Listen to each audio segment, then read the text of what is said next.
오늘은 이 고난 주간인데요.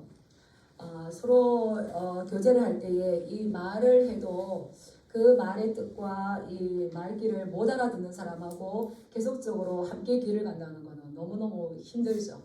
그것처럼 예수님께서도 이 성경을 통해서 말씀하신 것들을 그대로 실현하시고 제자들에게 많은 말씀하셨지만 제자들 또한 그 예수님께서 말씀하시는 그 뜻과 의미를 깨닫지를 못하였어요. 오늘 이 옥합을 깨뜨린 이 여인의 이 믿음은 아주 유명한 말씀이죠. 그래서 우리가 이 말씀을 보면서 우리는 어떠한 사람이 되어야 될지 한번 살펴보기를 원합니다.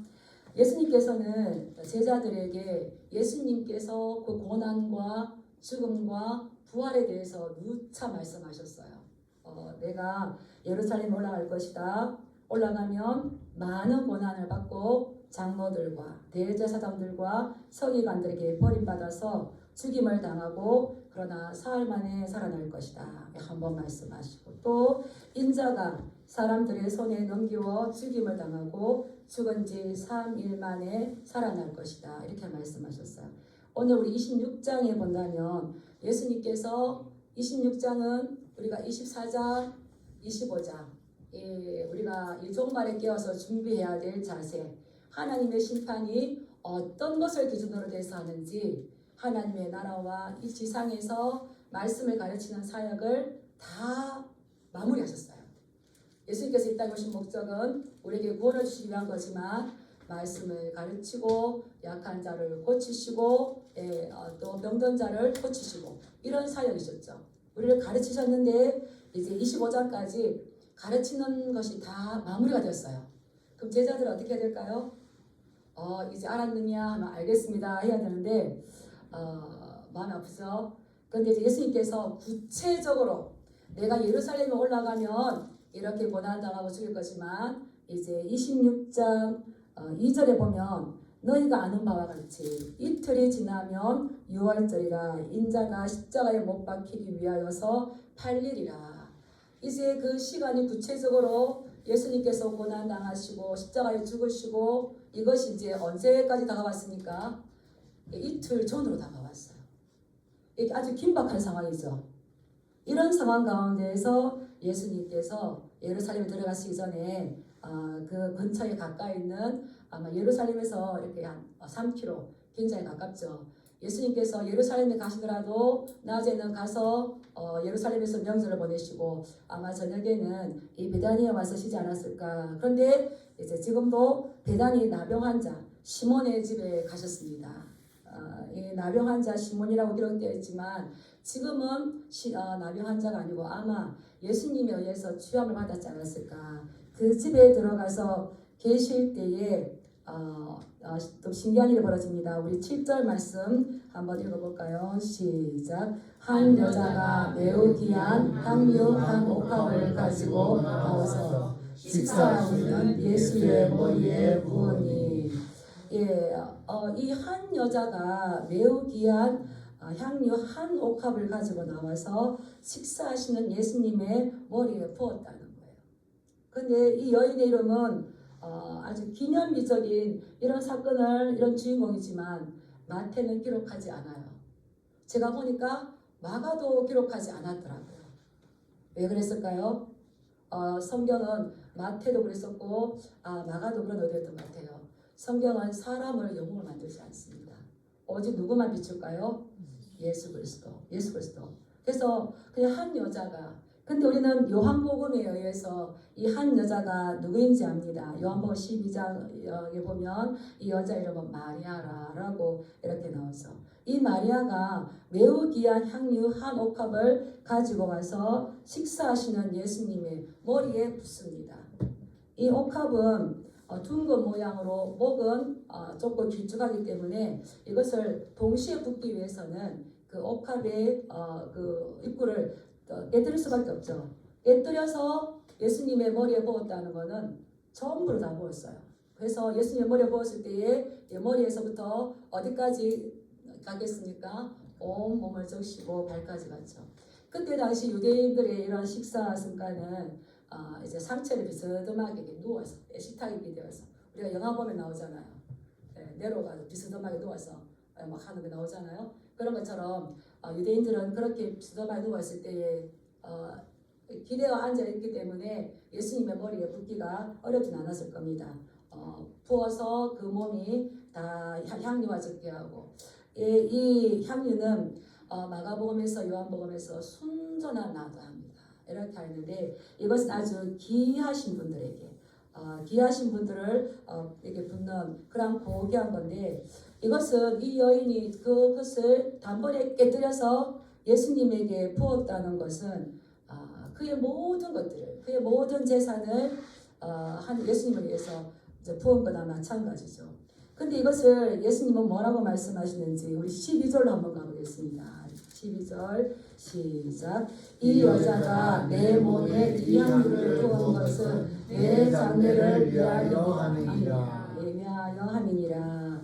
예수님께서는 이 여자가 내 몸에 이 향유를 부은 것은 나의 장래, 죽음을 위한 것이라고 말씀하셨어요. 예수님께서는 이 땅에서 이제 말씀 사역, 그의 모든 사역을 완수하시고 이틀이 지나면 예수님의 몸은 십자가에 못 박혀서 찢겨질 것입니다. 그런 임박한 순환이 가까이 왔을 때에 그 순간을 이 여인은 포착을 하고 자기에게 있는 아주 값진 것, 고귀한 것을 단번에 깨뜨려서 예수님의 몸에 부어드렸다는 거죠. 얼마나 놀랐습니까? 이 이틀이 지나면 예수님의 몸은 이제 그 상처를 입을 것인데 그러하기 전에 이 여인은 예수님의 몸에 이 향유를 부었어요. 그래서 예수님은 자신의 죽음을 누차 공개하셨어요. 누차 공개하시고 내가 예루살렘 올라가면 고난당할 것이고 죽임당할 것이고 부활할 거다 했었는데 어느 누구도 그 예수님의 말씀에 이 죽음을 되풀이해서 말씀하실 때에 그것을 이해하지 못하였는데 오직 이 여인만 예수님에게 관심을 가지고 이 예수님께서 십자가에 못 박히시기 전에 내가 예수님을 위해서 무엇을 할 수 있을까를 고민하면서 그녀가 가지고 있는 이것을 이제 행하였던 거죠. 우리 26장 3절로 한번 올라가 보겠습니다. 26장 3절. 예수님께서는 제자들에게 내가 이제 십자가에 못 박히기 위해서 팔릴 것이다 라고 말씀하시면서요. 마태는 다른 장면을 보였습니다. 우리 3절 4절 한번 읽어볼까요? 시작. 그때 대제사장들과 백성의 장로들이 가야바라 하는 대제사장의 관전에 모여 예수를 흉계로 잡아 죽이려고 의논하되. 지금 이런 아주 긴박한 상황들이 있는데 어느 누구도 제자들은 이러한 상황을 캐치하지 못하였는데 이 여인만이 이러한 중요한 시간에 예수님을 위해서 내가 할 수 있는 것들을 한 겁니다. 그때에 예수님은 이 여인을 칭찬하시면서 그가 내게 좋은 일을 했다는 거예요.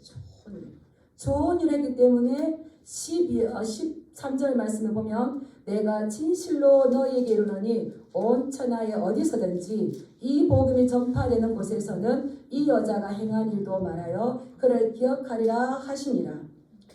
이 여인이 했던 이러한 행동들을 예수님께서는 내 몸의 향유를 부은 것은 나의 장래를 위한 것이고 이것이 여인에게 그 칭찬과 보상을 주시면서 이 복음이 전파되는 온 세상 어디에서든지 이 여자가 한 일도 함께 기억될 것이다. 복음이 뭡니까? 예수님의 고난, 십자가의 죽음, 예수님의 부활이죠. 이것이 우리에게 기쁜 소식이죠. 이제 그 예수님 고난에 대해서 갈보리 산 위에 제가 온전한 복음을 깨닫지 못했을 때는 이거 부르면서 맨날 울었어요. 그냥 예수님 불쌍하고 그런데 이 복음을 깨닫고 나니까 예수님께서 고난 당하시고 죽임 당하신 것은 나를 위해서 새 생명을 주시기 위한 거기 때문에 지금은 내가 그 찬양을 부르지만 예수님이 천해서 불쌍해서가 아니라 기쁨이죠. 기쁨. 그래서 나는 어떻게 살 것인가? 최후 승리를 얻기까지 주의 십자가 사랑하리. 그 글따에 나오지 않습니까? 그런 거죠. 그래서 이 복음이 전파되는 곳에는 이 여인이 행한 이것이 기억되게 할 것이다. 그래서 복음은 누구를 통해서 전파되는가? 우리가 복음을 전해야 됩니다. 전도해야 됩니다. 이게 말을 합니다. 그런데 실제적으로 복음은 누구를 위해서, 누구를 통해서 전파될까요? 따라하겠습니다. 복음을 위해서 자기 자신의 가치를 희생한 헌신한 사람들을 통해서 이 복음은 증언이 됩니다. 이 복음을 위해서 나의 가치, 가장 귀한 향유, 옥합한 나드향, 고귀한 것, 값비싼 것을 그 깨뜨려서 드린 그런 여인처럼 이 복음의 가치를 제대로 알고 그것에 자기의 삶을 희생하고 자기를 헌신한 자들을 통하여서 이 복음이 전파되죠. 이제 제자들이 성령 받고 난 다음에 그러한 일이 있지 않습니까? 그렇다면 이 여인은 어떻게 예수님의 죽음을 알고 이렇게 장례를 준비할 수가 있었을까요? 제자들은 모르는데, 제자들은 몇 번 말을 들어도 모르는데 이 여인은 어떻게 알았을까요? 누가복음 10장 39절에 이렇게 10장에 보면 예수님께서 이 베다니에 오셨을 때에 그때마다 이 마리아는 예수님의 발치에 앉아서 말씀 듣기를 좋아했어요. 그래서 그 언니가 막 불평을 하고 눈짓을 해도 이 마리아는 어땠습니까? 말씀 듣기로 했어요. 우리 집에 손님이 오셨어요. 손님을 위한 가장 큰 환대, 가장 큰 접대는 뭘까요? 음식이나 다른 빵빠를 올리는 것이 아니라 그분께서 오신 의도, 하시고자 하는 말씀을 들어드리는 거죠. 내가 막 대접하기 바쁘다고 음식한다고 이분은 소외를 시켰어. 그건 아니죠. 그래서 마리아는 알았던 거예요. 우리 집에 예수님 오셨다면 가장 큰 예수님을 환영하고 대접하는 것은 그분의 말씀을 듣는 걸 알았어요. 그래서 이 마리아는 예수님의 이 발치에 앉아서 정말 학생이 선생님의 그 말씀, 제자가 스승의 말씀을 듣기를 원하는 것처럼 말씀을 열심히 들었어요. 그럴 때에 언니가 불평하지만 마르다가 불평하지만 예수님 그때도 뭐라고 말했습니까? 마리아는 이 좋은 편을 택하였으니까 빼앗기지 않을 거다. 말씀을 듣고 했을 때에 믿음이 생기고 왜 예수님께서 이 말씀을 하시지 깨닫게 되는 줄 믿습니다. 그래서 우리 성도님들이 가장 해야 될 게 뭘까요? 말씀 들어야 돼요. 말씀 읽으셔야 되고요. 말씀을 오해하지 않아야 돼요. 제자들은 계속 오해했어요. 마르다도 오해했어요. 근데 이 마리아는 그냥 예수님의 말씀 듣고 보니까 예수님이 고난과 죽음을 통하여서 끝나는 것이 아니라 이것이 영광의 사건이 되겠구나 깨달은 거죠. 그래서 나의 가장 귀한 것을 예수님을 위해서 드리는 것이 아깝지 않았어요. 이게 이유가 어디 있을까요? 사랑이죠, 사랑. 사랑하면은 아까운 게 없는 줄 믿습니다. 저는 이렇게 어르신들의 이야기 들어요. 아이고 내가 손주한테 이렇게 하는 거 왜 안 아깝습니까? 사랑하니까. 사랑은 오히려 그 사랑하는 대상을 위해서 내가 낭비하고 그를 위해서 허비하는 게 기쁨이죠. 이 여인은 전심으로 그 예수님을 사랑했다는 겁니다. 그런데 이 예수님께서 여인에게만 말한 것도 아니고 제자들 12제자를 친히 데리고 다니시면서 어떨 때는 갈릴리에서 어떨 때는 길에서 이제 또 빌립보 가이사랴에서 이렇게 이야기했지만 그럼에도 불구하고 이 제자들은 예수님의 말씀을 깨닫지 못했어요. 그래서 엉뚱한 행동을 해요. 이 여인이 귀한 향유옥합을 예수님의 머리에 부었을 때에 제자들의 반응은 즉각적으로 분노입니다. 우리 8절 말씀 한번 읽어보겠습니다. 시작. 제자들이 보고 분개하여 이르되 무슨 의도로 이것을 허비하느냐. 제자들의 반응은 뭐였다고요? 즉각적으로 분개했다는 거예요. 제가 유진 피터슨 목사님이 뭐라고 적었는가 이렇게 보니까 제자들이 그것을 보고 발끈했대요. 발끈했다는 거, 하울했다는 거예요. 그래서 우리 사람은 내 생각과 어떤 일들이 배치되는 일들이 일어났을 때에 발끈합니다. 분개합니다. 근데 사실 이거는 악한 감정이죠. 이 타락한 인간은 하나님의 거룩한 계획들을 받아들이기에는 너무 장애와 반발 요인이 많아요. 그래서 악한 감정이 뭐가 나오는 겁니까? 분노하는 거죠. 근데 제자들은 여기서 분노하는 것뿐만이 아니에요. 계속적으로 중간중간 꾸짖고 화내고 싸우고 이렇게 하고 있어요. 그래서 지금 이런 이틀 후면은 당신들의 사랑하는 예수님께서 고난 당하시고 순환 당하시고 십자가 지실 것에도 불구하고 지금 대제사장과 이 장로들은 예수님을 잡으려고 흉계를 꾸미려고 의논함에도 불구하고 이들은 전혀 이것을 깨닫지 못하고 내 감정에 사로잡혀서 분개하고 분노하고 발끈했다는 겁니다. 근데 성경은 이렇게 넌지시 말해요. 이것은 그 제자들의 영적 무지인 거죠. 제자도가 무엇인지를 올바르게 깨닫지 못했다는 겁니다. 그래서 하나님의 계획하심을 이해하지 못하면 뭐가 나올까요? 시기와 다툼과 분을 내어서 하나님의 계획하심들을 방해하게 된다는 겁니다. 그래서 잠언 기자는 뭐라고 했어요? 노하기를 더디하는 자는 용사보다 낫고 자기 마음을 다스리는 자는 성을 빼앗는 것보다 나으니라. 우리가 용사가 되려고 하고요. 성을 빼앗으려 하지만 잠언은 솔로몬은 노하기를 더디하고 자기 마음을 다스리라고 말하는 겁니다.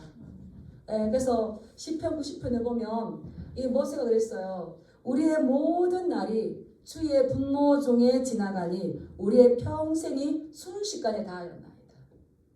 모세의 말을 이렇게 믿다 보면 우리가 계속 분노하는데 그것을 보고 제자들이 분노했을 때에 예수님께서 꾸짖고 오히려 그런 분노한 제자를 책망하시듯이 우리가 분노하고 우리가 화를 다스리지 못하고 우리가 노하면 하나님께서 우리를 향해서 분노하신다는 거예요. 모세야. 그래서 모세가 그랬냐면 우리의 모든 날이 주님의 분노 중에 지나가는데 그러다 보니까 우리의 평생이 순식간에 싹 지나가 버렸어요. 그럼 나중에 뭐라 그럴까요? 헛되니 모든 것이 헛된다. 이렇게 되는데 이 제자들도 마찬가지였어요. 더 충격적인 거는 야고보서 1장 20절입니다. 한번 따라 해보겠습니다. 사람이 성내는 것이 하나님의 의를 이루지 못하느니라. 우리 잘 만들어야 돼요. 이 사람의 화내고 성내는 것이 하나님의 의를 이루지 못하는데 이들이 왜 분개했냐면 무슨 의도로 이것을 허비하느냐. 이것은 이제 돈을 낭비했다는 거죠. 낭비했다고. 이 요한복음 마가복음에 보면 이 향유 한 옥합이 300데나리온이나 된다 그랬는데 300데나리온은 우리가 일반적인 노동자 1년치 임금입니다. 연봉이죠. 제가 한번 이렇게 계산해 봤어요. 10만 원에 5만 원. 그래서 이제 쉬는 날 있으니까 1년 360원인데 300일만 해봤어요. 얼마가 되겠습니까? 1,500만 원, 1,500만 원을 누구에게 의논하지도 않고 어떻게 계산하지도 않고 식사하는 중에 계시는 예수님 앞에 탁 깨더니 예수님의 머리에 탁 부었어요. 엄청나긴 하죠. 그래서 제자들은 분내면서 이것을 어떤 의도로 무슨 의도로 이것을 낭비하느냐. 그래서 왜 낭비하냐면 9절 말씀을 보면 이것을 비싼 값에 팔아서 가난한 자들에게 줄 수 있었겠노라 하거든요. 제자들의 생각은 뭡니까? 이것을 낭비하는 것보다 오히려 이것을 팔아서 가난한 자들에게 주는 것이 더 우선이라고 생각했습니다. 이제 앞으로 어떤 절기가 어떤 명절 오고 있습니까?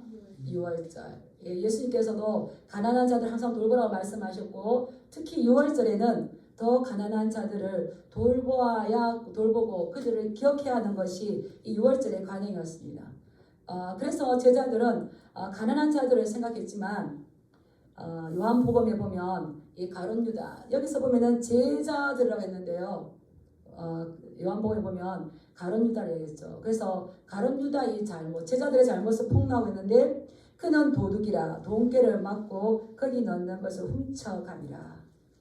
제자들은 가난한 자들을 생각했다고 했지만 그 중심에는 뭐가 있습니까? 진정하게 가난한 자들을 생각해서 하는 것이 아니라 그들의 가치는 어디에 있다는 겁니까? 돈에 있다는 거죠. 제자들의 가치는 돈에 있다는 거죠. 그것을 대표적으로 누가 드러낸 겁니까? 가룟 유다가 드러낸 거예요. 그래서 예수님께서 이것을 아시고 이제 책망하시죠. 10절 말씀 읽어보겠습니다. 시작. 예수께서 아시고 그들에게 이르시되 너희가 어찌하여 이 여자를 괴롭게 하느냐 그가 내게 좋은 일을 하였느니라. 이 마리아는 이가 좋은 편을 택할시 빼앗기지 않을 것이고요. 그가 내게 좋으니라 했다.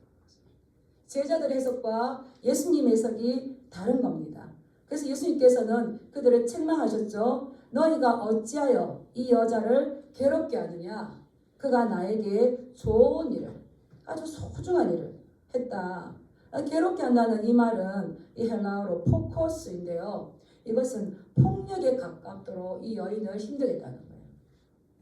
그래서 이 여인이 예수님을 사랑하여서 그 가장 귀한 이 향유 한 옥합을 깨뜨려서 드렸던 그 뜨거운 이 여인의 사랑을 이게 허비하느냐 낭비하느냐 너 참 한심하다 라고 했을 때에 이 고귀한 사랑이 그냥 경솔하고 그냥 한심하고 아주 천박한 사랑으로 왜곡되어 버렸던 거죠. 이 여인이 얼마나 힘들었겠어요.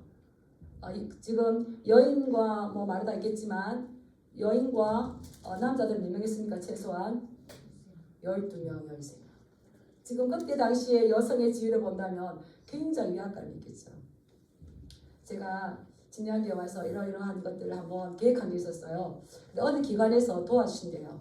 그래서 대화하는 가운데 제가 이렇게 하고 싶습니다. 이러니까 이 대표자분이 하시는 말씀이 뭐냐면 목사님 그게 말이 됩니까? 그러는 거예요. 그래서 예 알겠습니다 이렇게 했었는데 그분이 또 저에게 미안한지 전화를 해서 이렇게 하시더라고요. 목사님 여자 목사님이니까 그런 말을 하겠지만 이건 안 맞습니다. 안 됩니다. 확신하시더라고요. 그래서 제가 어느 순간 한순간 그냥 한심스러운 사람이 되었어요. 그런데 시간이 좀 지나고 난 다음에 다른 분이 오셨어요. 그리고는 그분이 이러는 거예요. 아주 큰 것을 주시면서 목사님 이렇게 하고 싶다고 그러셨죠. 이거 마음껏 하세요. 마음이 됩니까? 하지만 예수님을 사랑하는 마음으로 또 최선으로 했을 때 사람은 아주 높으신 분은 말이 안 된다 했는데 하나님은 말이 된다고 생각하시고 내가 너를 지지하노라 하고 이렇게 허락하시는 거 봤어요. 우리는 예수님께 그 사랑의 고백을 드리는 것들을 우리는 폄하하거나 한심하게 생각해서는 절대 안 됩니다. 그가 하나님과의 관계가 하면서 어떠한 기도. 그래서 제가 생각했어요. 진양교회를 위해서 기도하는 거는 제가 많이 하겠어요. 그 장모님 많이 하겠어요. 누가 많이 할까요? 물론 그건 아시겠지만 그래요. 그래서 제가 그때 큰 상처를 입었는데 그 좀 나았죠. 뭐 주님이 기억하시면 좋겠네 하고 했었는데 오늘 이 여인의 그래서 제가 이제 그때 그런 게 느껴봤기 때문에 이 여인도 그러하지 않았을까. 그런데 예수님은 어때요? 해석이 달랐어요. 그 제자들 앞에서 그가 내게 좋은 일을 하였다. 그 행위의 가치를 높여주면서 그 여인을 칭찬하시는 거예요. 그리고 뭐라고 했습니까? 우리 11절 말씀 읽어보겠습니다. 시작. 가난한 자들은 항상 너희와 함께 있거니와 나는 항상 함께 있지 아니하리라. 예수님은 가난한 자들을 항상 있다고 했어요. 그래서 언제나 그들을 존재하기 때문에 그들을 돌봄과 그들에 대한 관심은 끊어지지 않아야 함에도 불구하고 지금 상황은 매우 특수한 상황이에요. 예수님 이들과 오랫동안 같이 있지 않아요. 그래서 이들에게 이제 그러한 것들이 중요하지만 예수님의 사역, 예수님의 죽음은 이 모든 것들보다 더 가치 있다는 거예요. 이 여인은 이것을 포착했었고요. 300데나리온보다 더 가치 있는. 제자들은 이것을 장대로 준비하는 것을 무가치하게 낭비하고 폄하하고 한시스럽게 생각했지만 예수님의 이 죽음이 300데나리온보다 가치가 없습니까? 얼마나 가치 있어요. 얼마나 가치 있어요. 네. 그래서 이 여인을 칭찬해 주시죠. 근데 제자들은 왜 예수님의 죽음에 대해서 그렇게 말씀하셨음에도 불구하고 그것을 이해하지 못하는지를 살펴봐야 됩니다. 이 평소에 이 예수님의 제자들은 말씀을 들을 때에 그 말씀에 주의하지 않았어요. 왜 그렇습니까? 그 주의하지 않기 때문에 그들은 예수님의 고난과 죽음 이야기하면 슬퍼하였더라. 근심하여 들어가 있어요. 이해하지 못하니까. 그래서 그들은 결국 어디로 치우치게 되는 겁니까? 자신들의 세상의 권력, 내가 이루는 꿈, 뭐겠습니까? 세상의 돈에 대한 집착과 미련을 깨뜨리지 못한 거죠. 그러나 이 여인은 자신이 가장 귀한 것을 깨뜨려서 돈으로 계산할 수 없는 그 엄청난 그 자기의 사랑을 드렸던 거죠. 그러나 이 제자들은 자기들의 이 잘못된 생각에 예수님을 맞추다 보니까 돈 앞에서 어떠한 자기들이 좋아하는 것 앞에서 신앙은 뒤로 물러가고 말았던 겁니다. 거기서 또 한 사람을 짚는데 우리 14절 말씀 한번 읽어보겠습니다. 시작. 그때에 12 중에 하나인 가룟 유다라 하는 자가 대제사장들에게 가서 말하되, 마태는요 성경에 군데군데 그렇지만 긍정적인 한 사람과 부정적인 한 사람을 대치시킵니다. 이 마리아의 이런 여인의 향유 한 옥합을 깨뜨리는 그 순전한 믿음을 보여줬는가 하면 뒤에는 그때에, 그럴 때에 지금 대제사장들이 긴밀하게 예수님을 잡아 죽일 그것을 의논한 그때에 제자들은 아무 영문도 모르는 영적인 어두운 그때에 이 가룟 유다의 행동을 나타내 보이죠. 그리고 가룟 유다가 누구라고 지금 강조하고 있습니까? 12 중에 하나인 가룟 유다. 예수는 이 가룟 유다는 예수님의 제자였어요. 그래서 이렇게 읽으시는 거예요. 제자라고 하는 가룟 유다라는 자가 내부에서 이런 일이 일어날 수 있다는 거예요. 내부에서, 이거 외부에서 있었던 일들이 아니라 가장 핵심 멤버 안에서 제자라고 하는 자가, 제자라고 하는 가룟 유다라는 자가 해서는 안 될 일을 하는 거죠. 이 유다는 왜 대제사장한테 갔냐 하면 예수님이 죽을 것이라는 것을 직감했어요. 그리고 어땠냐면 내가 원하는 메시아의 기대 사상이 있는데 예수님을 따라다니다 보면 더 이상 나에게는 이득이 되지 못한다는 것을 알았어요. 그렇다면 가룟 유다는 지금까지 왜 예수님을 따라다녔을까요? 내가 투자한다. 예수님께서 내가 이제 예루살렘에 가면 고난받을 것이고 죽을 것이다 하니까 베드로가 그랬습니까? 주여 그리하지 마옵소서. 우리가 지금까지 칭찬 듣고 예수님 따라가면 내 앞길이 환히 열렸는데 죽으신데 주여 그리하지 마옵소서.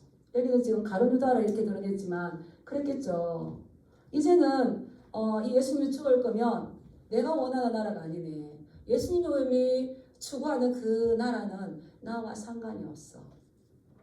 더 이상 나에게 이득이 없어라는 확신이 들자 이 누구에게 달려갔습니까? 대제사장한테 가서 이제 예수님을 놓고 흥정을 하는 거야. 흥정. 15절에 보면 내가 예수님을 너에게 주겠다. 얼마 줄래? 얼마? 그러니까 대제사장이 뭐라 그럽니까? 은 줄게. 은 30. 저울에 달아서 주는 거예요. 그래서 그 제자가 그 선생을 은 30에 팔아버리죠. 몸값을 받고. 그 마태는 이 은 30 제자 중에 하나인 가룟 유다 이렇게 기록함으로 인해서 유다의 탐심을 기록하고 있는 거예요. 왜냐하면 내가 제자로 따라가는데 그 나라와 예수님이 생각하는 나라와 나의 스승이 생각하는 나라와 내가 생각하는 나라가 다르다고 해서 선생님을 몸값으로 팔아버리는 제자는 없죠. 근데 몸값이 얼마냐면 은 30냥이에요. 은 30냥은 출애굽기 21장 32절에 보면 소가 남종이나 여종을 받았을 때에 그 소의 주인이 남종이나 여종의 주인에게 주는 몸값이 30냥이에요. 그래서 하나님의 아들인지도 모르고 이분이 어떠한 일을 하시는지도 모르고 지금까지 여러 가지 기적과 이사들을 보면 알만한데도 불구하고 예수님을 아주 종의 몸값으로 팔아버렸죠. 그래서 이 유다는 자기 이름을 내세우기 위해서 명목적인 목적으로 예수님을 따를 때의 위험성이죠. 우리도 교회를 다닙니다. 예수님을 주여주라고 부릅니다. 그러나 나의 목적과 나에게 이득이 되지 않는다면 예수님을 따르는 것을 오히려 배반하고 팔아버리는 이런 제자도의 위험성을 여기 지금 말하고 있어요. 그래서 이 말씀을 쭉 본다면 옥합을 깨뜨린 여인의 이야기가 더 부각되기보다는 마태복음에서는 누가 더 부각되어야 되겠습니까? 가룟 유다의 이야기가 부각되면서 네가 예수님을 따르는 목적이 무엇이냐? 우리에게 이게 자문해 봐야 돼요. 그래서 우리가 교회 밖이 아니라 교회 안에서도 우리의 목적이 다르다면 가룟 유다와 같은 이러한 일들은 얼마든지 일어날 수가 있고요. 지금도 일어나고 있는 것이 우리들의 이 교회들의 모습이고 경고인 겁니다. 특히 이제 예수님께서 누가 나를 팔 건지 말씀하셨어요. 그때 제자들이 이렇게 말해요. 우리 25절 한번 볼까? 25절. 네가 나와 함께 그릇에 손을 넣는 자가 나를 팔 것이다 했는데 25절 보면 6장 26장 25절 보면 예수를 파는 유다가 대답하여 이르되 랍비여 나는 아니지요. 나는 아니지요. 나는 아니지요. 자기를 속이고 자기를 기만하는 거죠. 나는 아니지요. 나는 아니지요. 우리도 그래요. 예수님 나는 아니지요. 나는 아니지요. 그렇지만 우리가 이 말씀을 가지고 예수님께서 오신 목적, 예수님께서 나를 부르신 목적, 예수님께 받은 은혜를 모른다면 나는 아니지요. 나는 아니지요 했지만 오히려 내가 그 자리에 가 있는 거죠. 그래서 예수님께서 말씀하셨어요. 아무든지 누구든지 나를 따라오려거든 자기를 부인하고 자기 십자가를 지고 나를 쫓을 것이니라. 누가복음에 보면 자기 십자가를 지고 날마다 나를 쫓을 것이니라. 그래서 바울은 뭐랬습니까? 내가 날마다 죽노라. 이러하지 않으면 우리는 나는 아니지요. 나는 아니지요 하지만 내가 더 이상 예수를 따라갈 가치를 발견하지 못한다라고 하면서 엉뚱한 행동하는 거죠. 우리 26장 16절로 가보겠습니다. 시작. 그가 그때부터 예수를 넘겨줄 기회를 찾더라. 이제 그때부터 예수님을 대제사장들에게 넘겨줄 기회를 찾는 거예요. 기회. 적절한 기회를 찾는 거죠. 이 찾더라 이 말은 예수님을 넘겨주려고 노심초사하면서 혈안이 되어서 계속 찾아다니는 거예요. 그래서 26장 이렇게 우리 5절 말씀 한번 읽어볼까요? 시작. 말하기를 밀란이 날까 하노니 명절에는 하지 말자 하더라. 종교 지도자들은 많은 사람들이 있으니까 이 명절에는 예수님을 체포하는 것을 하지 말자라고 했는데 이 가룟 유다는 기회를 찾고 다니면서 명절이지만 인적이 드문 시간과 장소가 되면 가능합니다. 그러고 예수님 팔지 않습니까? 겟세마네에서 기도하실 때. 그런데 누가복음 마가복음 뭐라냐면은 사단이 그 마음에 들어갔더라. 마귀가 그 마음에 들어갔더라. 자기 믿음을 지키지 못할 때에 이제 사단에게 이 마음이 뺏겨서 지속적으로 눈에 혈안이 되어서 예수님을 팔 기회를 가지는데요. 예수님께서 그를 보고 뭐라냐면 차라리 세상에 태어나지 않았음이 더 좋다. 오늘 저는 이 말씀을 준비하면서 내가 나의 믿음이 여인의 믿음인가, 내가 유다의 믿음인가를 가려진 것들을, 숨겨진 것들을 모른다면 우리는 우리가 의도하지 않는 엉뚱한 믿음의 결과를 가져올 수밖에 없습니다. 그러나 오늘 이 말씀을 보면서 예수님께서 이 땅에 오신 목적, 예수님께서 우리를 부르신 목적, 너희는 높아지려는 게 아니고 이방인들의 주권자나 주권자들처럼 하는 것이 아니라 위대한 건 다른 모든 사람들의 종이다. 오늘 이 말씀이 우리가 아멘할 수 있을까요? 근데 예수님은 이렇게 말씀하시죠. 그래서 그 앞에서 내가 어떠한 자로 서야 될 것인가?